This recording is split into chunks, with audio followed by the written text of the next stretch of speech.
9 ژوئن 2013 پلیس تگزاس یه تماس تلفنی عجیب از یه خانومی به نام آنا تروهیو دریافت کرد. Well, you need medical, police, or fire.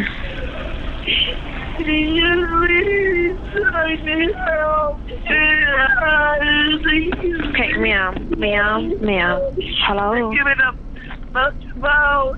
Okay, you're gonna have to stop crying for or calm down so I can understand what you're saying. Your name? Ana.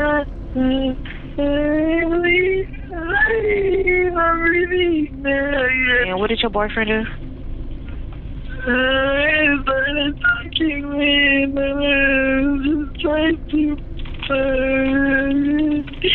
he started beating me hard, you know. Is he there now? Yeah, but he's out. I don't know. Listen, he's about to die. He's not breathing. He says, I need you here right now. And I'm trying to get someone out to you, ma'am. Are there any weapons involved?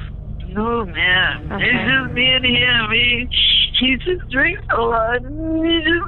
He just like me. And he's about to die. I've been visiting him, and I couldn't find the phone, so somebody called me.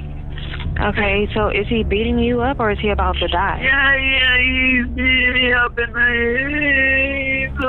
پلیس بلافاصله خودشو به محل حادثه که یکی از لوکس‌ترین آپارتمان‌های هیوستون بود رسوند. در واحد نیمه باز بود و صدای گریه‌های آنا تو راهرو شنیده میشد. به محض ورود مامورا با جسد استفانی اندرسون مواجه شدن. از آنا پرسیدن قضیه از چه قراره، اونم وسط گریه‌اش جواب داد من می‌خواستم برم اما استفانی اجازه نمیداد. پلیس برای جمع‌آوری مدارک خونه رو کامل بررسی کرد و کلی چیزای عجیب و غریب مثل یک کتابچه راهنمای فال تاروت که درست تو صفحه معرفی کارت مرگ باز شده بود پیدا کرد. چند تا برگه با نوشته‌های عجیبم اونجا بود. زیر یکیش امضای آنا بود و روش نوشته شده بود شاید سپر حقیقت از تو محافظت کند. نوشته بعدی این بود: برای تو و روح و روانت آرامش با ذهنی آرام و قلبی قوی و پاک می‌خواهم. شکی وجود نداشت که آنا استفانی رو کشته، اما سوال مهم این بود که این ماجرا دفاع از خود بوده یا قتل عمد. مظنون بعد از اینکه بازرسی صحنه جرم به پایان رسید دستگیر شد و به اتاق بازجویی منتقل شد.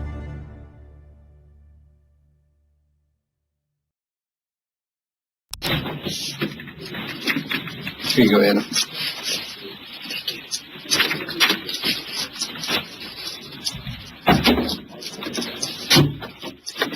کف اتاق با موکت و دیوارا با پنلای آکوستیک پوشیده شده. با این کار پخش صدا تو اتاق کاملا کنترل میشه و بالاترین تمرکز رو برای بازجویی ایجاد میکنه. صندلی مظنون به طرف میز نیست، رو به بیرونه. تو این حالت حس انزوا و بیپناه بودن به سوژه منتقل میشه و شرایط رو برای نفوذ بیشتر بازپرسا فراهم میکنه. Right, Ana. Remember me? I'm Brian Evans. What we wanted to do was meet with you in hopes of getting your side of what happened last night. For our understanding, if you could and would explain your relationship to Stefan. We went out and he really liked me, and from the beginning he was very nice, and he said he liked me, and we started seeing each other, and he asked me to move in, and he asked me to marry him. آنا روی این جمله اون منو دوست داشت تأکید زیادی داره و در طول بازجویی بارها تکرارش میکنه. اینجا چند تا نکته وجود داره. نکته اول اینه که اون میخواد نشون بده آدم دوست داشتنی، لااقل برای استفانی که اینطور بوده، پس احتمالاً تو این حادثه بیگناهه. نکته دوم یکم عمیق‌تره. آنا به شدت علاقه‌منده که تو کانون توجه باشه، بنابراین سعی داره با تکرار جمله اون منو دوست داشت نشون بده بسیار مورد توجه بوده. اون چند سال پیش مجری یه شبکه تلویزیونی شد و بعد یه مدت که برنامه‌اش دیده شد به بزرگترین آرزوش یعنی مورد توجه بودن رسید. اما این خلأ که معمولاً از کودکی تو آدم‌ها ایجاد میشه حسی نیست که به این سادگی ارضا بشه. در نتیجه گاهی به سرخوردگی و گاهی هم به خودشیفتگی ختم میشه. He wanted to marry me and I said I think that we should live together first. So he agreed. And so he asked me to move in with him and I did. And ever since then I've been staying with him. مظنون نیم ساعت بعدی و فقط راجع به دوست پسرای قبلیش و روابط سمی که داشته حرف میزنه. He pushed me, he hit me against the wall And I cried. I begged him. I tried everything. And he took me and he slammed me. I met my boyfriend. And then so he knew the story and everything and he said he would take care of me. برای اینکه بیشتر با سوژه آشنا بشیم خوبه که یه نگاهی به زندگیش تو چند سال گذشته بندازیم. سال 2009 دومین ازدواج آنا تو 41 سالگیش به بنبست رسید و از این نقطه کم کم سقوطش آغاز شد. اون از 2 ازدواج ناموفقش 2 بچه داشت. کارشو که از دست داده بود، تو هر شغل جدیدی هم که میرفت بیشتر از چند ماه دوام نمی آورد. در نهایت تصمیم گرفت خونه زندگیشو جمع کنه و بره هیوستون. اونجا هم برای پول درآوردن از این مرد به اون مرد سویچ میکرد و خلاصه مدام جذب آدمای اشتباه میشد. آنا در واقع یه جورایی بقای خودشو وابسته به جذابیت‌های جنسیش میدید. تا اینکه سال 2012 رابطه رمانتیکش با استفانی اندرسون 59 ساله پروفسور دانشگاه هیوستون شروع شد. یه هفته بعد از آشنایی اسباب و اساسیه‌اش رو جمع کرد و رفت خونه لوکس استفانی ساکن شد. اما نکته پنهان این رابطه این بود که همه چیزش در واقع بر پایه عشق پیش نمی رفت. استفان یه گرایش جنسی عجیب داشت، کفش پاشنه بلند، و آنا براش ملکه کفشای پاشنه بلند بود. And Stefan, you know, he was older, beautiful. I like intelligence. He's respectable and he treated me very good and he liked my art. I showed him the beauty of art, the healing and everything. And that's it. Okay. Before we go into any depth in talking about Stefan, I want to hear how this relationship developed with you and Stefan. Yeah, that's it.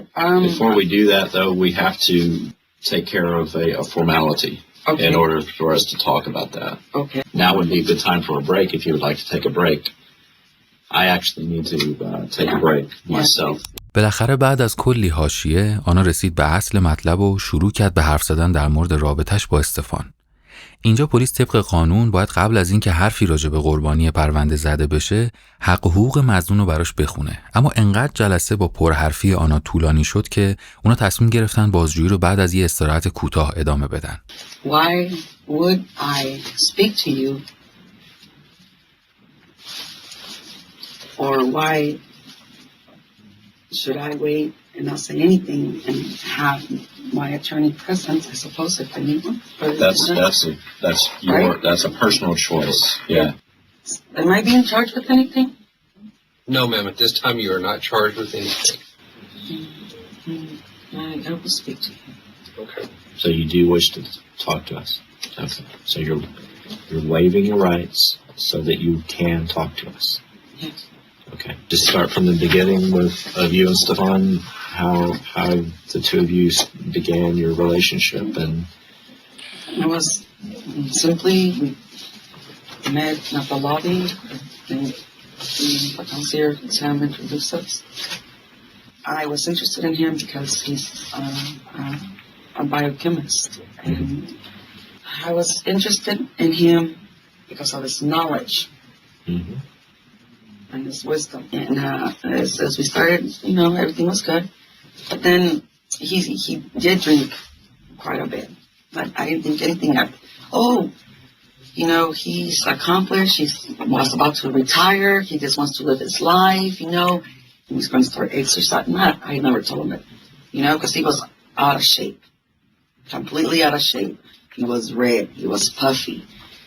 He'd been drinking a lot, and then through the course, he also told me that he suffers from depression. He gets very depressed, right?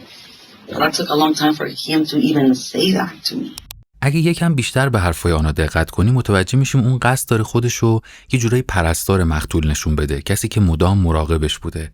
ضمناً تو نقطه مقابل استفانی رو ضعیف و پیر معرفی میکنه که در این صورت مشخصاً منطقی به نظر میاد که درگیری فیزیکی به نفع آنا تموم بشه، در حالی که دوست استفان تو اظهاراتش کاملاً برعکس این حرفا رو زده. From my understanding from going through this entire case, everybody has told me that I've interviewed that Stefan always took care of Ana.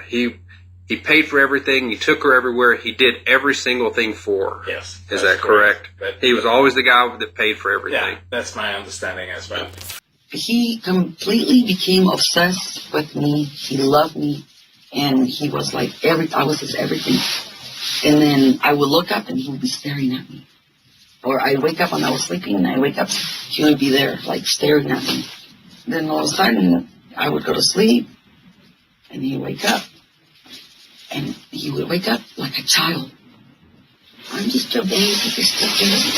I just want you to take care of me. He wake up like an infancy. And I was like, oh, that was weird to me. And I do not want to be with a child. And he was like, come on, ooh, make love. Or he get like, you know, he want to make love and be like that. But he was like a little kid, and psychologically it was messing me up. I was like, he wouldn't bathe for a long time. He'd go days without bathing, you know? I was like, you have to bathe. So made him shampoo his hair, started eating. Just let's have I'm like, Stefan, I'm not there yet. I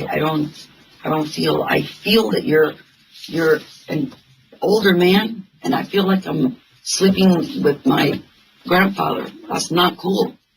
I need for you to get healthy and to get good so I can be attracted to you, so you can be my man. And so I told him, look, I need for you to go to the doctor because, number one, you're waking up. You're either on some drugs, because he would all of a sudden change. I think he was using some type of drug, but he didn't want to admit it to me. But I don't know why, because he has a whole pharmacy in his apartment. I don't know. I finally got to the point after a while I was sickened. He was maybe getting dementia or some mental thing was affecting his brain. You know, I said, oh, you're possessed. And he agreed. Like, yeah, I do feel like I have two horns coming out. I do feel possessed. I feel like I have the devil in me. You know what he said. And I'm like, I take that very serious because that's real. آنا تو مرحله دوم بعد از این که از لحاظ فیزیکی کاملا استفانو ضعیف نشون داد، میره سراغ سلامت روانش. اون میخواد نشون بده این مرد اصلاً اون چیزی که در ظاهر به نظر میومد نبود و هر کسی که خلاف اینو میگه باهاش زیر یه سقف زندگی نکرده. برنامه بعدی سوژه برای راند سوم اینه که لحن حرف زدنش رو تغییر بده و کاملا تو نقش قربانی این حادثه که مورد حمله قرار گرفته و مجبور شده از خودش دفاع کنه فرو بره. I care for so much for him. You know, and what do? He has no family. Nobody watches after him. Nobody, no, he has nobody. And he would tell me that, Ana, take care of me. I want you to, you know? And I'm like, I promise I will, you know? And that's how it kind of went. And he's lovely and he's beautiful and I love him too, you know? And then also when he drinks, he wanted to give me the card and go on shopping sprees, and he bought me, we went shopping one time and he bought me $4,000 shoes. حق با آناست. این کفش فقط یکی از هدیه‌های گرون قیمتیه که استفان براش خریده. I did not know how much those things cost until they gave him the bill. Right. And then we came home and I'm like, to me it was a waste of money because here I am, I can do so much money, you know, and I didn't want to touch, I don't like touching money. I want to do the work and somebody pays the bill, and right, I don't want to touch money. مظنون تمام این مدت تو اتاق بازجویی از پرداختن به شب حادثه فرار کرد. اون راجع به هر چیز بی ربطی حرف زد اما اشاره‌ای به لحظه درگیری نکرد. اما اینجا بالاخره مجبور میشه بره سراغ اصل مطلب. We went to 1550 and, you know, we were drinking, everything was good. So you and Stefan went out? Yes. Okay. What's 1550? It's a club Okay. on Alameda. Okay. We go there, we eat. That's what we do. We eat and, you know, it's very So nice. y'all did Everybody. this last night? Yes, Okay. we went, we ate, and you know, we were celebrating, we were having a nice time, you know, and it was good. And تو این لحظه خیلی واضح سوژه خط داستانی که میخواست از شب حادثه تعریف کنه رو تغییر میده. به نظر میاد یه قصه اونجا تو کلاب وجود داره که آنا از روش رد شد. البته این اشتباه چیزی نیست که بازپرسا به این سادگی ازش عبور کنن. it was good, and people were talking to me, and you know, it's okay, you know, and he got kind of serious. And they said, "What's wrong?" It's like, "No, nothing." I'm like, "You changed, right?" And like, people come over here, and like, he started to kind of get, like, you know, like, real kind of possessive and kind of bringing me in, like, you know, and I'm like, The people you were talking to, were they they're in the club right in there. your group? that you were with? No, it was just me and him we went. Okay. We were sitting at the bar. Essentially, they were strangers. Yeah. So he's getting jealous you're talking to strangers. Right? Yeah, but he was right there. He was right there with me. یه رفتاری که مدام در طول بازجویی از مظنون دیدیم اینه که تا جو اتاق بر علیهش میشه، درست زمانی که بازپرسا وارد درگیری میشن همه چیزو میندازه گردن استفانی و اونو به عنوان مقصر معرفی میکنه. آنا میگه اون شب تو کلاب یه نفر براش نوشیدنی گرفته و استفان حسودیش شده. به همین خاطر یکم به هم ریخته. I felt he didn't like it. He got jealous. And so we finished drinking and everything, you know. We kept drinking and we were fine. He was okay. Well, okay, so we go home and everything's good. قصه‌ای که مظنون داره تعریف میکنه یه قسمتایش درسته، اما از یه جایی به بعد با واقعیت فاصله زیادی داره. اون شب بعد از ماجرای کلاب همه چیز اونجوری که آنا تعریف میکنه به خوبی و خوشی تموم نشده. در واقع یه قسمت مهم داستان سانسور شده. استفانی اون شب قبل از اینکه از اونجا بیان بیرون یه تاکسی گرفته. ماشین ساعت 1:45 رسیده جلوی در. We had noticed during surveillance images that they had been this couple, man and woman, had been dropped off at the location by a yellow cab. And you were the driver of that yellow cab that night? Yes, sir. Okay. این خانم داره یه چیزی رو از کارآگاه قایم میکنه. اون در واقع اون شب پشت فرمون نبوده و رو صندلی شاگرد نشسته بوده، در حالی که با GPS به راننده تو مسیریابی کمک میکرده. گویا معمولاً چون شبا رانندگی براش سخته از همسرش میخواد بشینه پشت فرمون. تو این لحظات لابد پیش خودش فکر کرده اگه شرکتی که براش کار میکنه بفهمه اون شبا رانندگی نمیکنه ممکنه کارشو از دست بده. به همین خاطر در مورد این موضوع به پلیس دروغ میگه. So I asked him, are you Mr. Esteban? And he said, yes. Okay. And he said, I said, did you call for a cab? And he says, yes. And he said, can you wait just a minute? I have a friend going with me. And I said, yes, sir. So then he comes back because he was having trouble getting her in the, to come. Okay. So that's what I figured because he kept talking to her and telling her to come on. Then he comes back and he said, my friend is going to go with me. And I said, are you sure? And he said, yeah. He said, just please give me a minute. Can you wait? I said, yes, sir. So he said, just a minute, my friend is coming. So that when, the doors open the whole time. So I'm watching him to make sure he's going to get in the cab. And I can't hear exactly what he says, but all I heard was the lady scream. The lady said, go get a cab. Real loud like that. I mean, I could hear it plain and clear. She said, go get the cab. طبق اظهارات این خانم و بعدها همسرش که با پیگیری پلیس به شهود پرونده اضافه شد، آنا اون شب به شدت مست بوده تا جایی که حتی نمیتونسته درست راه بره. ضمناً رفتارش کاملا غیر طبیعی بود و اصرار داشته که خودش جداگونه یه تاکسی بگیره به جای اینکه با استفان توی ماشین بشینه. The gentleman, Mr. Esteban, he was very calm, very patient, very, passive type of person. چیزی که داریم در مورد شخصیت استفان میشنویم کاملا با شهادت بقیه شهود مطابقت داره. دوستا و همکاراش و حتی نگهبان آپارتمانش تایید کردن که اون آدم آروم و بی‌حاشیه‌ای بوده که این خلاف تمام اظهارات آنا تو کل بازجوییشه. این موضوع یکم کفه ترازو رو به سمت قتل عمد سنگین میکنه. در ادامه راننده در مورد بالا گرفتن درگیری تو تاکسی هم حرف میزنه. اون میگه انقدر حالت روانی آنا به هم ریخته بود که به استفان موقع پیاده شدن گفتم کنار این زن دیوانه امشب مراقب خودت باش. این البته اولین باری نبود که یه نفر به استفان در مورد دوست دخترش هشدار میداد، اما قطعاً آخرین بار بود. Well, okay, so we go home and everything's good. And then as a matter of fact, tomorrow I was going to go to Waco to visit my family. And I was going to leave to see my daughter and to see my mom. And so when we got home, I said, okay. I said, well, let me get my things. He changed.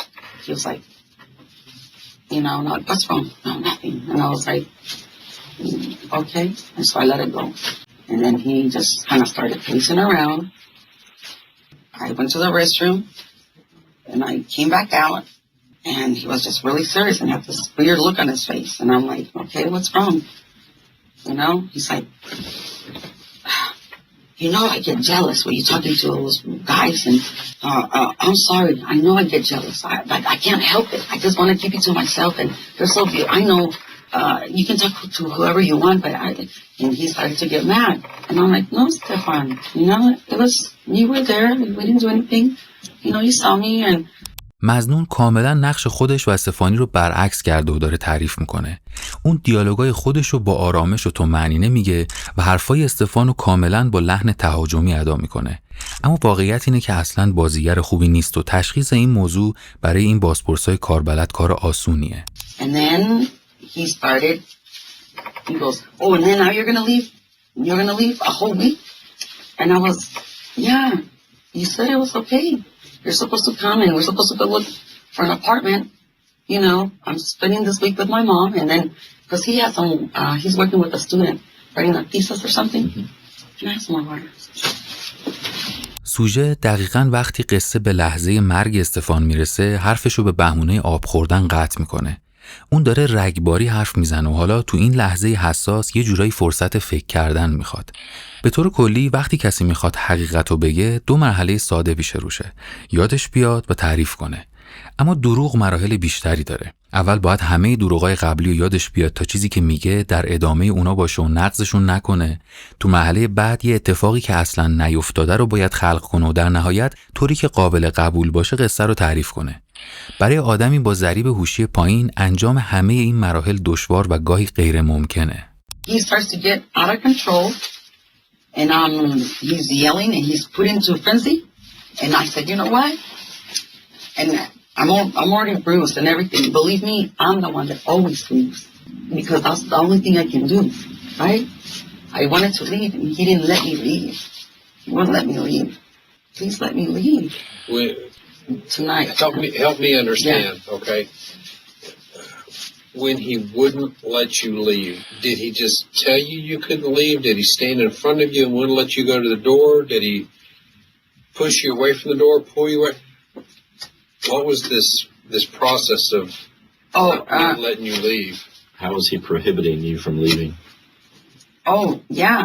Because the suitcases were right there by the door. Mm-hmm. He thought I was just going to grab him and leave, right? But to be honest, I don't care. I'm just going to leave, and I don't care what material things. Right. But he doesn't like it that I don't care. Because he can't stop me. You see? I'm like, please stop. Please stop talking. Please stop. Stop talking. And he wouldn't stop. And his face got red. And he changed. He became infuriated, mad. And then I started to shake, and I became like, you know, because I saw him, you know, and then he just came in towards me. He goes, you're not going to go anywhere. You're not going to leave me again, ever. And I'm like, no. So he grabbed me, and we started, we started turning, you know, like he's a weightlifter. He used to lift weights when he was young. So he's very strong. تو این قسمت از داستان انقدر اشکال وجود داره که فقط چند تاشو با هم مرور میکنیم. اول اینکه مشخصه که آنا خط اصلی داستانو گم کرده. اینو از لکنتش و کلمه‌هایی که بارها تکرار میکنه میشه فهمید. نکته دوم اینه که وقتی داستان به قسمت درگیری فیزیکی رسید، استفانی یهو تبدیل شد به یه وزنه بردار قوی در حالی که اوایل بازجویی یه پیرمرد ناتوان بود. مهمتر از همه نحوه روایت داستانه. آدما وقتی یه ماجرایی رو تعریف میکنن از دید خودشون و با بیان احساسات خودشون تو اون لحظه قصه رو روایت میکنن، در حالی که آنا نه تنها داره حادثه رو از نگاه استفانی تعریف میکنه بلکه هیچ اشاره‌ای به احساسات اون لحظه خودش نمیکنه. دلیلش هم اینه که همه کارهایی که میگه استفانی انجام داده رو یه جورایی خودش کرده. He started wrestling around and I got away and he came after me and he grabbed me. And he wouldn't let me go, and he started wrestling with me. I was fighting, right? And I was begging him to let me go, but I did grab by the hair, and I was trying to get out. And then he wouldn't. He got more on top of me, and I couldn't breathe. I was on my face, you know. Is he sitting on you or laying on you? Or? Yeah, he's on top. Yeah, he got me, and we wrestled because I was trying to get away. So he landed on top of me. Okay. And so I remember grabbing him by the hair or his shirt or whatever I could, right, to try to get from underneath him because I was suffocating. I wasn't breathing. And so I was like, and he was hitting me and I couldn't breathe. So the only thing I could do was get this arm and I don't know if I took my shoe off or I was there. And I was pleased that, and I wasn't in it, so I got the shoe and I started, like, please, like, whatever I could. I was trying to grab whatever I could.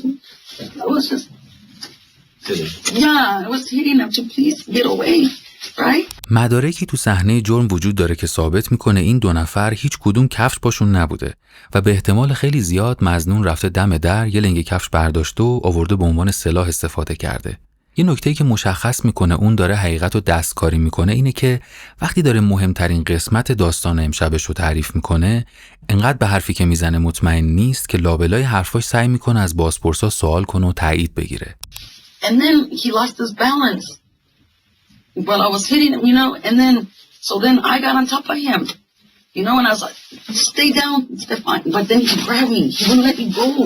He kept me like, you know, and I was like, let me go. And then he, like, when he would grab me, he was trying to hit me, and I was like, please. So I was just, and then he grabbed me, and I was just hitting him with the shoe, please stop. And then that's when I was trying to get, and he wouldn't let me, you know, it's like, he had me, and I was like, please. And I was like, Stefan. And then that's when I saw the blood, and I was like, Stefan, please, listen, you're bleeding. If I let you go, can you not hurt me?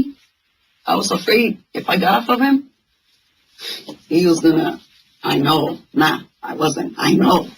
He was gonna get up and he was gonna hurt me. So I was having him, and I was like, please, Stefan, you know, and he was rallying like, you know, please. I said, I'm gonna call the ambulance, okay? I said, I'm gonna call help because you're bleeding. And he's like, okay. He still said, okay, you know, and I'm like, okay. And then that's when he said, okay. I moved him and everything, and he was breathing, and then I didn't know what to do first, to go look for the phone or leave him. So I started doing mouth to mouth, and, you know, just because he was breathing. And I'm like, okay, you're breathing, okay. And that's when I grabbed him, and I was doing the, you know, yes, and then I was breathing, and then up, and Stefan, and, you know, and everything. And then when he started breathing, I heard his breath, like, okay, good. I said, stay awake, and I hit him, like, stay awake, like, please, stay awake. And then that's when I went to look for the phone, and that's when I called, and that's it. That's what happened.